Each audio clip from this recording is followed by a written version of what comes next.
আমরা যখন কোনো দেশে ইমিগ্রেট করি তখন কিন্তু আমাদের একটা লায়াবিলিটিস বা দায়িত্ব চলে আসছে যে সেই দেশটাকে, সেই দেশের সমাজ ব্যবস্থাকে জানার এবং বোঝার। তো সেই ক্ষেত্রে সুইডেনে যারা আছেন তাদের জন্য বা যারা নতুন আসছেন তাদের জন্য তো বটেই, যারা পুরনো আছেন অনেকে হয়তো অনেক জিনিস সময় চিন্তা করেন যে এই জিনিসটা কীভাবে কাজ করে, এই জিনিসটা পুরো ব্যাপারটা কীভাবে কাজ করে এটা জানতে পারলে খুব ভালো লাগতো। এরকম একটা ওয়েবসাইট আছে বিদেশিদের জন্য স্পেশালি, সেটা হলো যে informationsverige.se। এসভেরিয়া হচ্ছে সুইডেনের সুইডিশ নাম।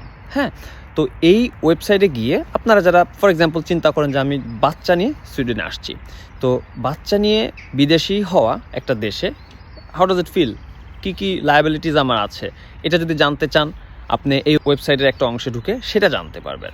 আপনি যদি কোনো আইনি জটিলতায় পড়েন সেক্ষেত্রে কী কী ধরনের হেল্প পেতে পারেন, আপনার কী কী দায়িত্ব আছে, আপনার কী কী রাইটস আছে। এবং রাইটস পার্টটা খুব ইম্পর্টেন্ট, কারণ আপনারা অনেক জায়গায় শুধুমাত্র ঠকে যাবেন বা আপনাদেরকে মানুষ বিপদে ফেলতে পারে যদি কিনা আপনি আপনার প্রপার রাইটটা না জানেন। সুইডেন এমন একটা কান্ট্রি, বা আমার মনে হয় পুরো স্ক্যান্ডিনেভিয়ায়, যেখানে people are very conscious about the rights and obligations.